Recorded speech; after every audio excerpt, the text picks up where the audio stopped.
Good morning students, welcome to mathematics class. आज हम लेकर आ रहे हैं बहुपद के शून्यक। किसी भी बहुपद के शून्यक क्या होते हैं, हम उन्हें कैसे ज्ञात कर सकते हैं, ये सब हम आज की कक्षा में सीखेंगे। सबसे पहले देखते हैं बहुपद के शून्यक क्या होते हैं। देखिए बच्चों, सबसे पहले मैं देखता हूँ एक बहुपद 2x जमा 1। ये एक बहुपद द्विपदी है, द्विपदी बहुपद है। तो x के वे मान जिनसे इस बहुपद का मान शून्य हो जाए, x के वे मान जिनको इसमें रखने से इस बहुपद का मान किसके बराबर हो जाए, शून्य के बराबर, उनको कहते हैं बहुपद के शून्यक। जैसे मैं x की जगह रखूं 1/2 माइनस का 1/2 और जमा 1। अब देखो 2 से 2 कट गया तो ये आ गया -1 + 1 और 0। तो इसका मतलब है x बराबर -1/2 इस बहुपद का शून्यक है, इस बहुपद का शून्यक है। अब शून्यक ये तो पता चल गया कि हमें शून्यक क्या होता है कि भाई x के वे मान। अब वो मान हमें पता कैसे चलेगा, जैसे कहीं आ जाता है 4x - 8। अब इसका x का कौन सा मान रखूं, तो एक तरीका है हिट एंड ट्रायल, कि मैं ट्राई करता रहूं, जिसमें रखूं 1, 2, 0 कुछ भी रखूं मैं, तब शून्य, तो उसमें समय ज़्यादा लगता है। तो सबसे उचित तरीका क्या होता है, सबसे पहले हम मान लेते हैं कि ये 0 हो गया, मान लेते हैं कि ये शून्य के बराबर हो गया। उसके बाद हम समीकरण बन गया। अब इस समीकरण को हल करेंगे। जैसे ये -8 है, इसको उधर ले जाएंगे तो ये हो जाएगा +8। तो 4x बराबर है 0 + 8। अब ये देखिए यहाँ पर ये हो गया 0 + 8, 8, ये 4x था। यहाँ पर हमने x यही रख दिया, ये गुणा में था, उस तरफ जाएगा तो भाग में जाएगा। और 4 एकम 4, 4 दूनी 8। तो यहाँ से x का मान कितना आ गया, 2। इसका मतलब x बराबर 2 इसका एक शून्यक है। अब आप जांच भी कर सकते हैं। जांच कैसे करते हैं, देखिए हमने इसको हम लिखते हैं जैसे शून्य को px बराबर है 4x - 8। तो अब जांच करनी है, x बराबर है 2, तो p2 निकालेंगे। p2 क्या हो गया, 4 × 2 माइनस में 8। तो 4 दूनी 8 - 8 बराबर है 0। p2 क्या आ गया, 0। इसका मतलब 2 इस बहुपद का एक शून्यक है। इसका मतलब क्या हुआ, x बराबर 2 इस बहुपद का, यानी आप यूँ भी लिख सकते हैं px का शून्यक है। अब यहाँ एक चीज़ और हम देखते हैं कि बहुपद की घात और शून्यकों के बीच में क्या संबंध है। देखो, रैखिक बहुपद जिसकी घात 1 होती है उसका एक ही शून्यक होता है। द्विघाती की घात 2 होती है, उसमें भी शून्यकों की संख्या 2 ही होती है। और त्रिघाती में शून्यकों की संख्या 3। इस प्रकार जो है ये क्रम चलता रहता है, यानी बहुपद के उतने ही शून्यक होते हैं जितनी उसकी घात होती है।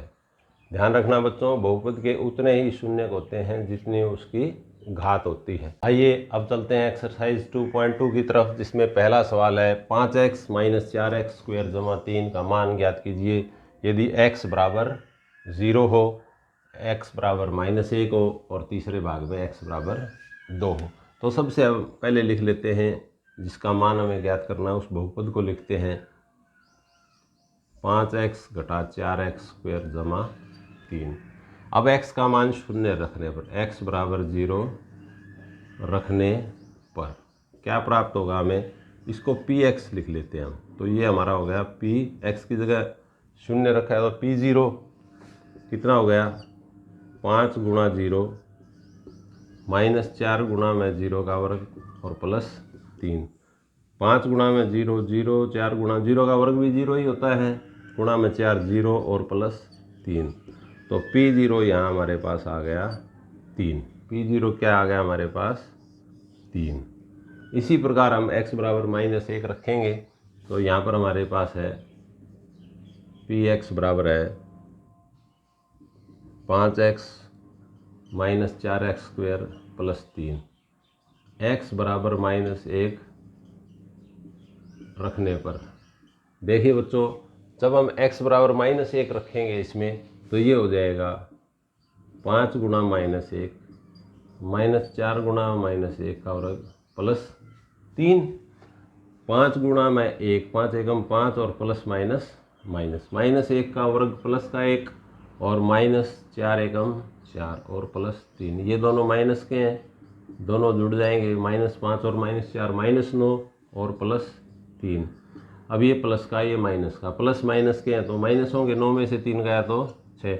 और चिन्ह किसका लगेगा बच्चों? जो बड़ा है। 9 का चिन्ह है माइनस का, तो इसलिए -6। तो ये हमारे पास आ गया P-1 बराबर है -6। आइए चलते हैं तीसरे भाग की तरफ, x बराबर 2 रखने पर। तो हमारे पास Px क्या है बच्चों? 5x minus 4x square plus 3। अब यहाँ पर x की जगह पे 2 रखेंगे। x बराबर 2 रखने पर क्या मिलेगा हमारे को? P2 5 गुणा 2 -4 गुणा में 2 का वर्ग और प्लस 3। तो ये हो गया 5 दूनी 10 -2 का वर्ग 4, 4 चौके 16 और प्लस 3। अब देखिए, ये प्लस का 10, ये प्लस का 3, 10 और 3 13 और -16। एक प्लस का एक माइनस का, तो माइनस हो जाएगा।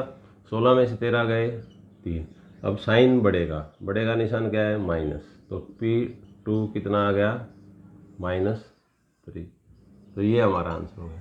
इस प्रकार हम जो है x के मान रख के किसी भी बहुपद का मान ज्ञात कर सकते हैं। आइए देखते हैं क्वेश्चन नंबर 2। क्वेश्चन नंबर 2 कहता है P0, P1 और P2 का मान ज्ञात करिए। यहाँ हमारे पास जैसे Py दिया हुआ है, अगर हमें P0 निकालना है तो y की जगह क्या रखेंगे?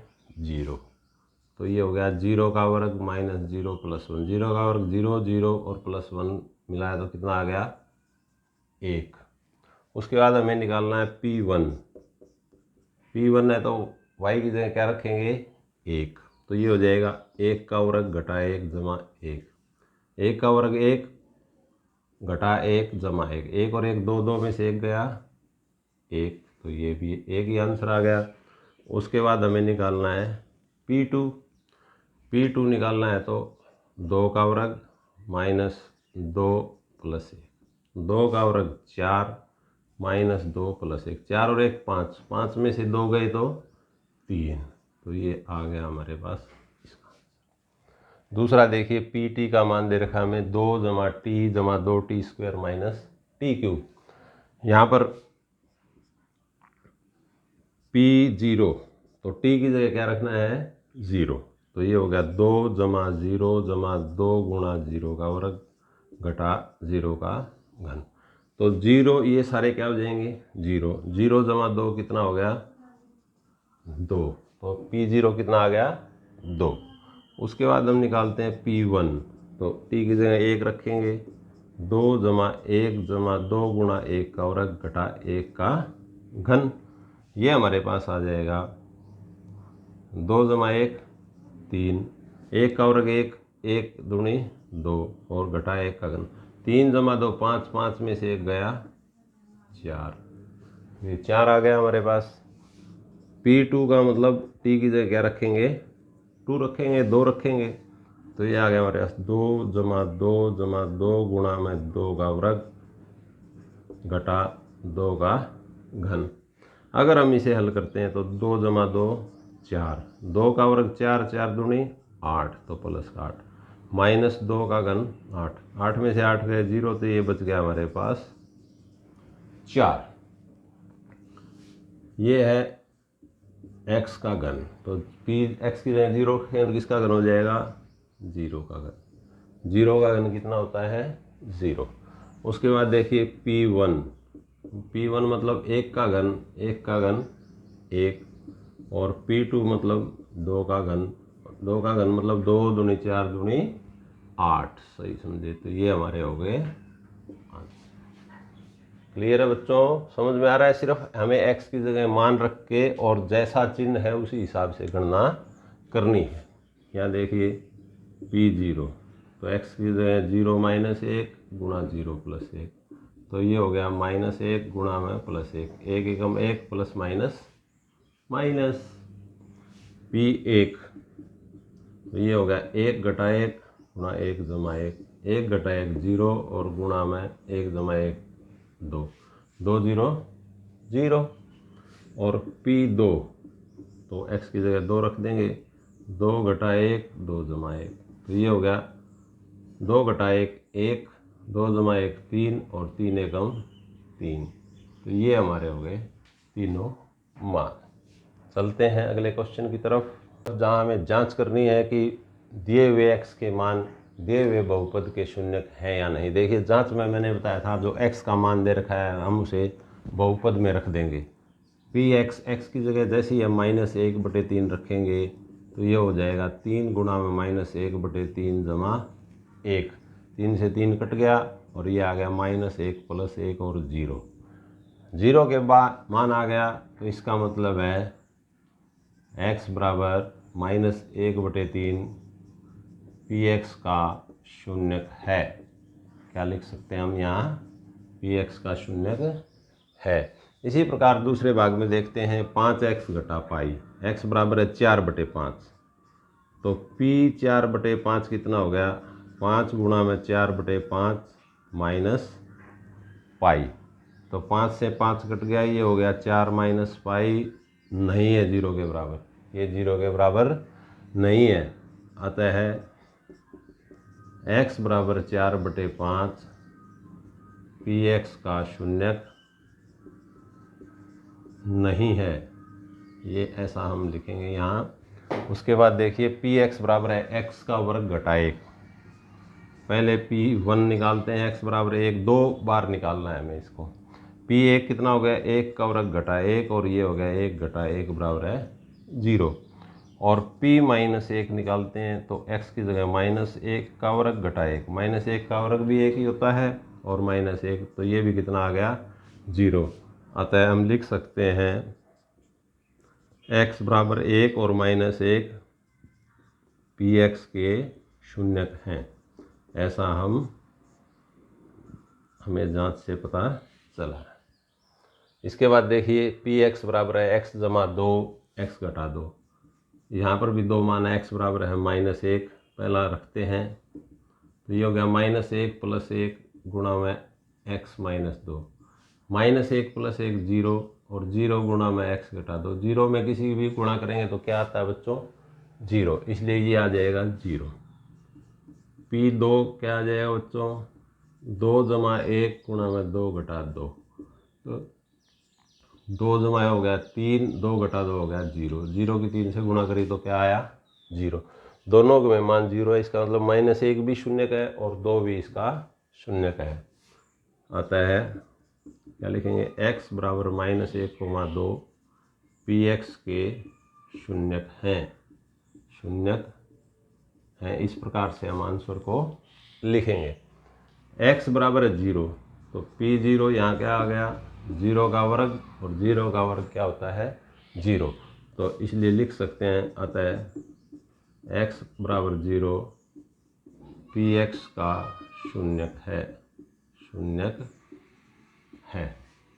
आगे देखिए Px बराबर है Lx जमा m और x बराबर है -m/l, x की जगह -m/l रखेंगे तो ये होगा l गुणा में -m/l और प्लस m। देखिए l से l कट गया तो हमारे पास बच गया -m प्लस m और प्लस m, और m में से m गया तो 0, तो इसका मतलब x बराबर -m/l Px का शून्यक है, ऐसा हम लिख सकते हैं बच्चों। अब अगला 7वां पार्ट देखिए इसी सवाल का, Px बराबर है 3x² -1, x के 2 मान दे रखे हैं।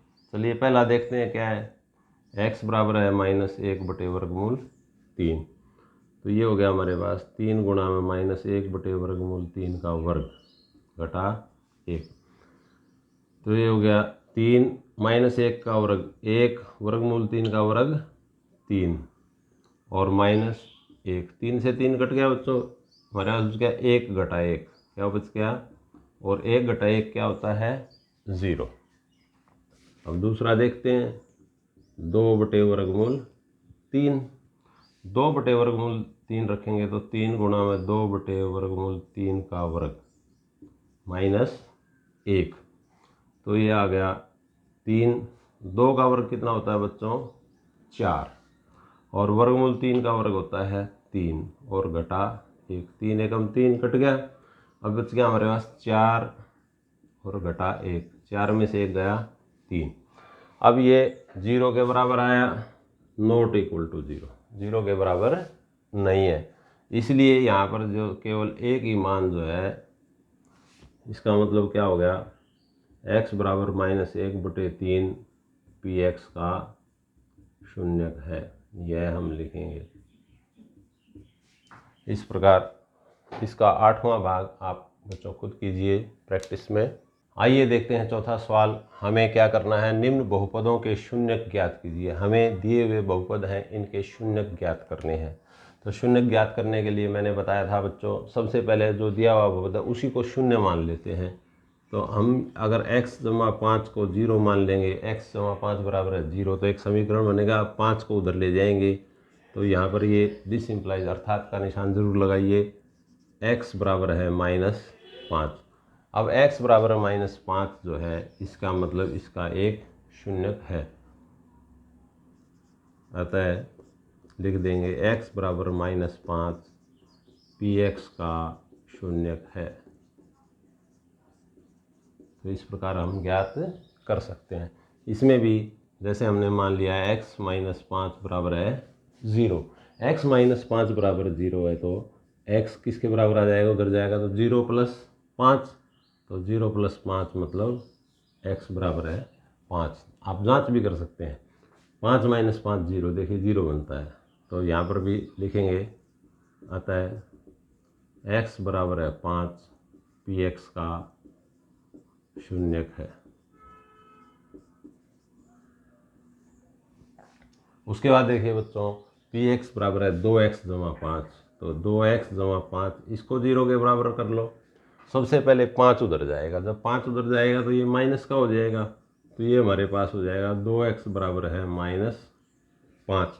अभी भी x अकेला नहीं बचा, x के गुणा में है, गुणा में जो चीज़ उस तरफ जाएगी तो भाग में चली जाती है, तो ये हो गया x बराबर है -5/2। तो अब x बराबर -5/2 इस बहुपद का शून्यक है, अतः x बराबर -5/2 पी एक्स का शून्यक है, ये इसका शून्यक हो जाएगा। अगला देखिए, पी एक्स बराबर है 3x - 2, इसको 0 के बराबर करेंगे तो पहले 2 उधर जाएगा, तो ये हमारे पास हो जाएगा 3x बराबर है +2, और जब x के साथ 3 है, ये उधर जाएगा तो ये गुणा में है, उधर जाएगा तो भाग में जाएगा, किस में जाएगा, भाग में, तो ये क्या हो जाएगा 2/3, तो 2/3 इसका क्या हो गया, शून्यक। अतः x बराबर 2/3 पी एक्स का शून्यक है। आगे देखिए 5वां सवाल, पी एक्स बराबर है 3x।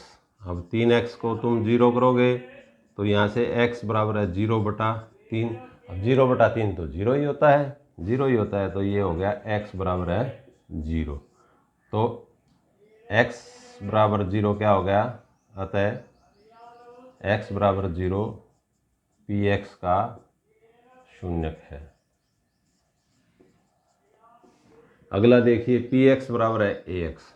अगर मैं ए एक्स को 0 करूँ तो ये तो समान है, इसके जैसा ही है, यहाँ 3 था, यहाँ ए है, कोई अंतर नहीं, इसका मतलब x बराबर है 0/a, तो ये हो गया 0/a, तो क्या होता है 0, अतः x बराबर 0 जो है पी एक्स का एक शून्यक है, एक शून्यक है। 7वां भाग देखिए, पी एक्स बराबर है सी एक्स जमा डी।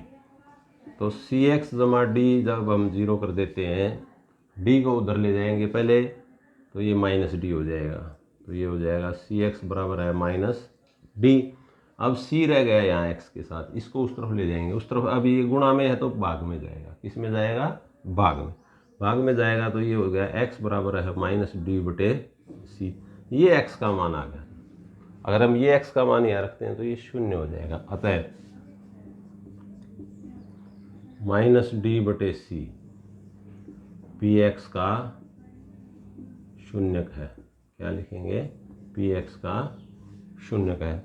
इस प्रकार बच्चों ये प्रश्नावली 2.2 पूरी हुई। आशा है आपको अच्छे से समझ में आ गई होगी। इस वीडियो को लाइक कीजिए, दोस्तों के साथ शेयर कीजिए और नीचे सब्सक्राइब का बटन ज़रूर दबाइए। Thank you.